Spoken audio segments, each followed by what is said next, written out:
Hello there, and I'm right outside Thailand Cultural Centre MRT. Tonight we're going to Train Ratchada Night Market 2.0. Well, it's been 7 years since I've been to this night market, which in my opinion was the worst night market in Bangkok. Fortunately, it's reopened, so let's hope it's a lot better now. To get here, guys, it's quite simple. You just come out of exit 3, you head to Esplan shopping mall, and you just head up this road here, and this will take you right to the Train Night Market.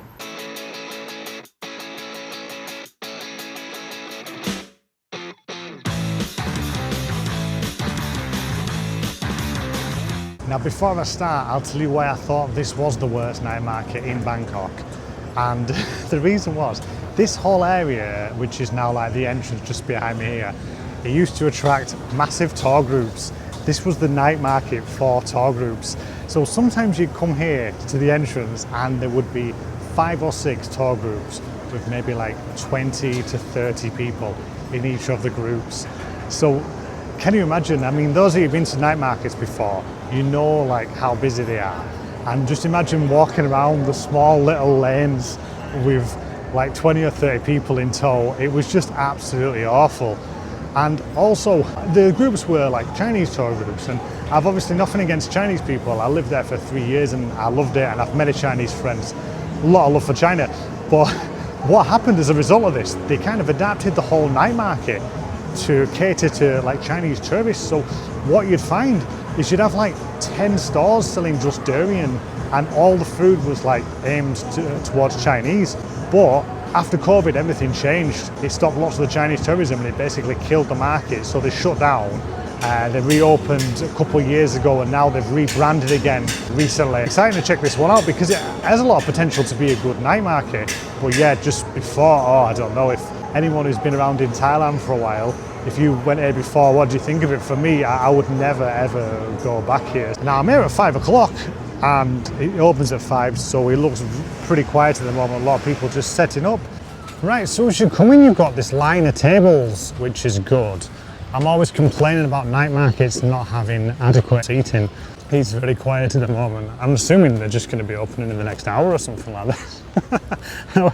I like to come at the start to see what it's like before sunset and get a feel for it. Now, even though this part is a lot of clothes, it is a majority food night market. So I'll probably grab a bite to eat to start. Got a bit of grilled crocodile over there. It's actually quite nice, the meat.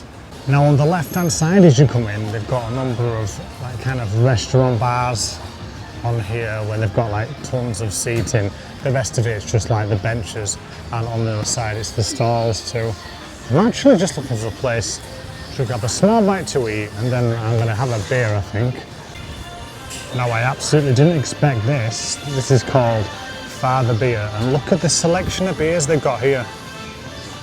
I've never seen such a selection of beers in a night market before. I think I'll be back here later. Some of the bars towards the end, they're still setting up here. But I think this is a good spot, isn't it? This will be great once it fully opens up here. I'm just going for some of these potato balls here, some purple sweet potato balls and some orange potato balls. I was just going to get the orange because I've not tried them before, but the guy said I can mix, and the purple ones are absolutely delicious. They've also got a little taro and sweet potato cakes here too, looking good. After 5 o'clock now, and it's still so hot. It's still about 32. I really don't like wet season, but at the moment I'm waiting for it. Pretty good. I don't know, this is, I guess, the normal potato and this one's sweet potato. They're really chewy and gooey, and every time I get these, I want about 20 of them, like really moreish. Get the purple ones though, because they've got a lot more flavour than the orange one. A lot of the bars down there are setting up, so I'm going to head to this little bit, Bad Rabbit Bar and Grill. You can just get up these stairs here. They seem like they've got a little seating area up at top of that. What a real feature is of the night market is these cars. You'll see them like the old cars. I mean, I know nothing about cars, I'll be honest with you guys, but I thought they might just be stationary, but some guy was driving one around before. So if you're interested, they normally have like up to 5 to 10 of these in different places around the night market. Nice spot for a sunset beer, this, guys.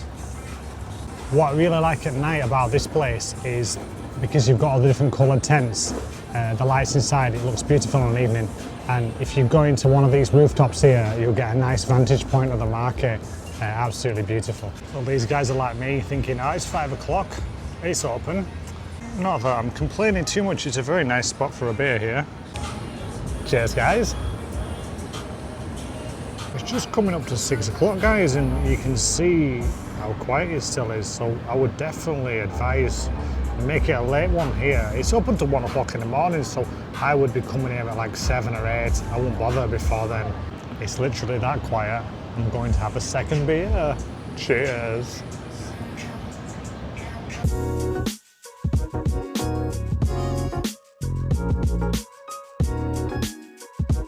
Right, it's about 20 to 7 now. And well, you can see for yourself, guys, it's absolutely dead. I don't think I've ever been to a night market that is this quiet before. I just thought what I want to do is I want to show you the reality of it rather than just show you the busiest parts and make you think it's bustling.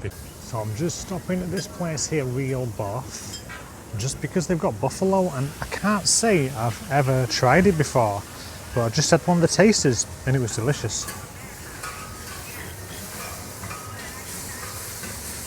Buffalo Soldier, Dreadlock Rasta. Looking pretty nice, that. Here we go, this is the buffalo, so it's 100 for this portion. I'm not sure what this green stuff is. Oh, it's wasabi. Interesting. Taste-wise, it's really nice, actually. A little bit firmer, a lot less fattier than something like beef. Obviously, beef's a close equivalent to it. Yeah, a little bit firmer. Not as fatty, probably not as like juicy as beef, but yeah, quite a rich taste. Like a kind of earthy taste to it. I like it, very nice. I was about to say you should probably, because they're still kind of open and it's quiet, I'd say wait a few months, but absolutely don't, guys. If you're in Bangkok, please come down and help people down here, because the vendors are so nice and it's so hard from business, you know, because it's this quiet. Yeah, business is really tough, guys. So if you do see this and you're in Bangkok, the food I've had so far has been really good. So come down and support, guys, because this place needs it more than any place I've seen. I'm going for the ribs next, but these benches, they're really precarious. You know, every time I'm moving, I think I'm going to destroy the bench. So I've gone for the smaller ones. They've got 3 sizes. The small ones, 199. There's going to be absolutely no videoing though, because I'm using the plastic gloves and I'm eating with my hands. So unfortunately, I'll give you the verdict at the end. I've come back for the amazing beer selection. I think I'm going to try one of the Chiang Mai ones because I really like this Red Hook Ale. So I think I'm going to try the Pilsner and see what that's like. I think I'm just going to head right to the back here because this is like the hardest part, like for the vendors. I mean, the ones in the middle, they're getting a little bit accustomed, but these guys hardly any. That's why I went here the first time. Some fancy takoyaki.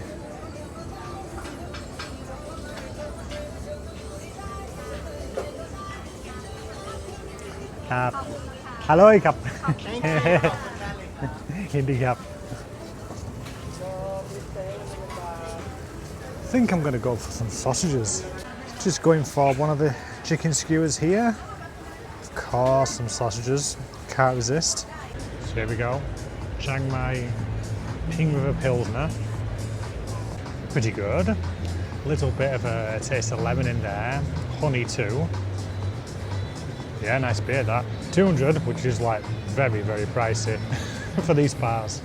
Right at the back, there's hardly anyone walking around, so tried to go to some of the vendors there because there's just next to nobody. Even now it's like coming up to 8 o'clock, and if you look at it, there's a few people, but yeah, it's far too quiet for the number of vendors. I'm wolfing down this chicken without even telling what it's like. Nice, nicely coated, got like a sweet glaze on there.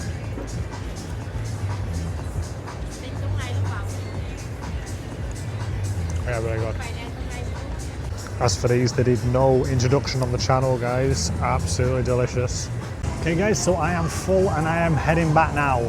Interesting evening, just not what I expected. This place was absolutely packed before, and I was thinking, if anything, it's going to be too busy, but so quiet, and it's a real shame because the vendors are super, really nice and friendly. So if you are in Bangkok, definitely come down and support them because they definitely need help. It's too quiet for them.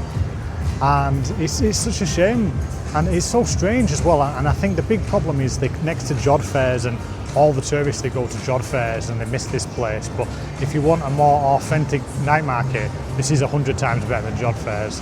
So yeah, worth checking out. They've not just food too, they've got plenty of clothes, souvenirs. Yeah, really interesting one. So appreciate you watching the video, guys, and have a great evening. See you next one.